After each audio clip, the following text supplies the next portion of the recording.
Seth Bauer Show. Today we have prepared a special program for you. Does anyone know what happened 5 years ago on September 2nd? On this day, Japan had surrendered after the U.S. dropped 2 atomic bombs during World War II. First up, we have prepared a short video for you outlining the events that eventually led to the atomic bombings. Take a look. It had started with the Epiphany, the one that would change lives forever.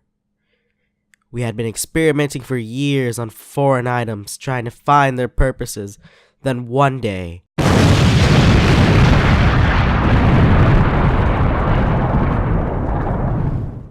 we had to tell them before it was too late. The project was reluctantly approved by Franklin D. Roosevelt, started in Manhattan, New York, then finished in Los Alamos, New Mexico. The project had to be kept in top secret. Any exposure would have led the Axis powers towards similar ideas and would thus become a threat to the United States. After the success at the Trinity site, the US started development on the 2 bombs that would be dropped in Japan, Little Boy and Fat Man. However, during this time, Japan had decided to make their presence in this war more known.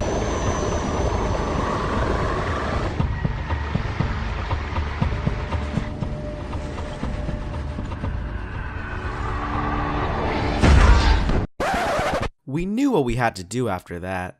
The effects of the bombs were tragic. These effects proved to be long-lasting, as many people who live in Hiroshima are still suffering from radiation caused by the blast.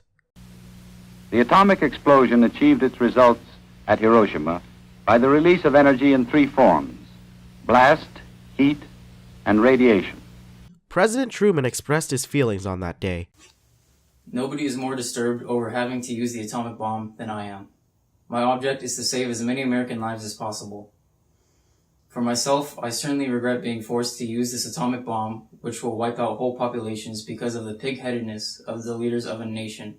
And for your information, I was not going to do it until it became absolutely necessary. I know that Japan is a terribly cruel and uncivilized nation in warfare, but I can't bring myself to believe that, because they are beasts, we should ourselves act in the same manner. Now wasn't that an excellent documentary? Next up, we have a special guest, one of the main leaders of the Manhattan Project. Please welcome theoretical physicist J. Robert Oppenheimer.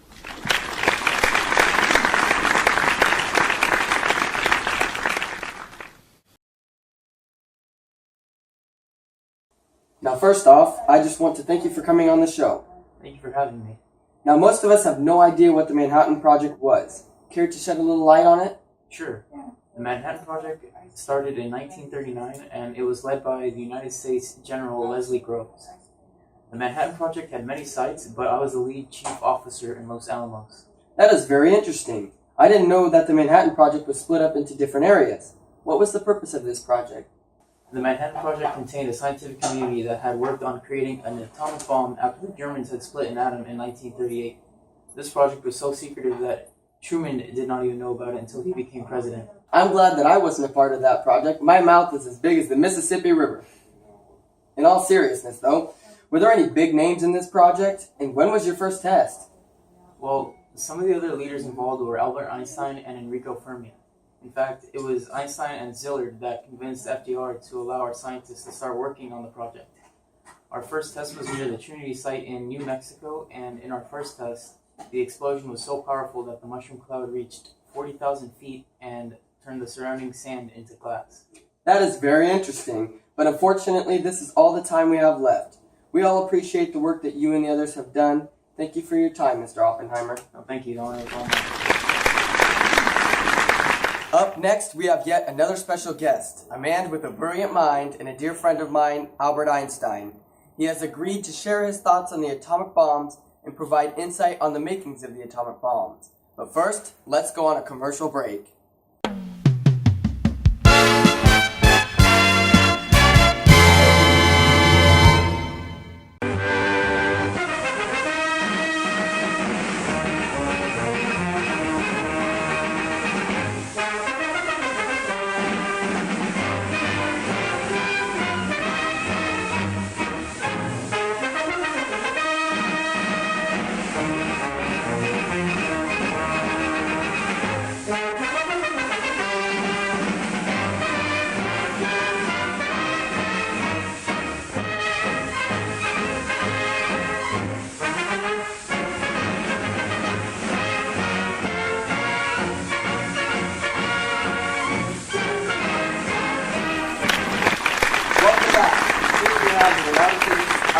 Einstein, who is here to educate us on the atomic bomb and its physics, along with people's justification for using it.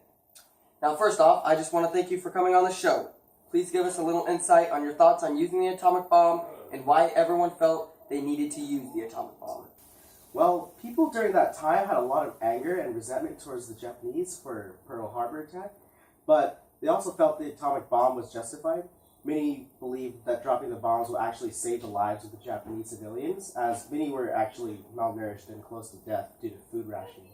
It must have been very difficult for you to help create this devastating bomb that killed or wounded nearly 250,000 people.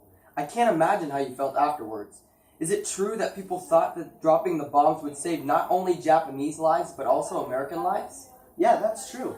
I was devastated after I saw the immense effect the atomic bomb had, though. If I would have realized this was going to happen, I would never have written that letter. I agree, however, sometimes things have to be done in the sake of preserving our own nation. Please describe the differences in structure and physics of the two bombs. Okay, no problem. To start with, both of the atomic bombs are operated using nuclear fission. Nuclear fission occurs when a neutron strikes the nucleus of either a uranium-235 or a plutonium-239 isotope, causing a large amount of energy to be released. This fission creates a chain reaction which causes more atoms to undergo fission, which causes a huge explosion. Wow, it must be an incredibly tedious and lengthy process. It was. It took us 8 years. Little Boy was built using a gun-type design that shot one amount of U-235 on another to combine the two masses, which set off a nuclear fission chain, which would eventually detonate the bomb. This was done quickly enough so the two masses didn't spontaneously fission, which would have led to no explosion. But unlike the gun-type method used by Little Boy, the Fat Man used an implosion method. This method used a series of perfectly timed explosions which continued to occur until the plutonium was so condensed that it reached a critical mass, causing an explosion. Incredible. Sadly, we are out of time. I really appreciate you coming on and giving us this information. Thank you. Thank you very much. Lastly, we have one more special guest. She is an actual survivor from Hiroshima, and she has agreed to come on the set and tell her story. But first, we have a short intermission. Don't go away.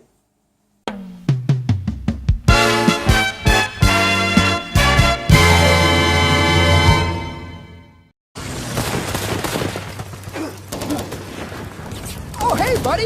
It's your great-granddad here. In case you haven't noticed, I'm kind of busy fighting for your freedom in this little thing called the Second World War.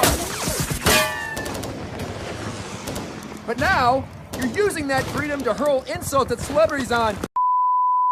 Listen, you're not gonna fight like a man. You at least shave like a man. Excuse me.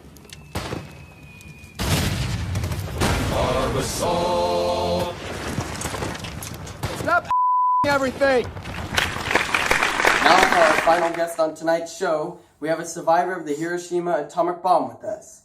She has decided to tell her story regarding her experiences during the bombing. Please welcome Miss Aiko Miyamoto. Arigato. Thank you for coming on the show. Can you tell us about your experiences and what happened on that day? Yes, it was 8 in the morning. I had just left my house and was on my way to work. I had dismissed the B-29 bombers that routinely flew overhead, as they always headed for Tokyo. But I knew something was wrong when I saw them heading towards Hiroshima.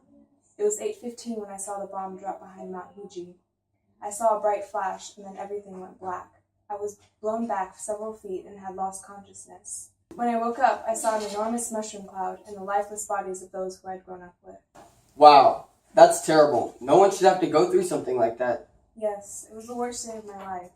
My clothes were shredded, and it felt as if my entire body was on fire. Everything had turned to rubble, and the screams of those stuck under the scattered debris still rings in my ear. Were there any other survivors? What happened to them? I had seen many survivors. They had immediately suffered from nausea, bleeding, hair loss, and over time developed flash burns, cataracts, leukemia, and malignant tumors. What about those who didn't survive? The initial explosion had killed around 65,000 instantly, and another 70,000 had seriously injured and made homeless. There are some who justify using the atomic bomb saying that it saved American lives, meaning it was absolutely necessary. Do you agree with this? I understand where they're coming from. However, Japan was on the verge of collapsing by 1945, so the atomic bombs were not needed at this point in time in war. In addition, Truman had willfully ignored Tokyo's attempts to negotiate a surrender just a few months earlier, and had rejected any other alternatives to the bomb. So you're saying that Japan wasn't the only pig-headed country in this war then? Yes, definitely. Unfortunately, this is all the time that we have left. But I would like to personally thank you for coming on the show and sharing your story. We wish you the best. Thank you for having me. Before I end the show, I would like to propose a thought-provoking question. What would America be like today if the Japanese or the Germans had created the atomic bomb first? I would like to thank all of you for watching the show. I hope you enjoyed this special edition of the Seth Bauer Show. See you next time.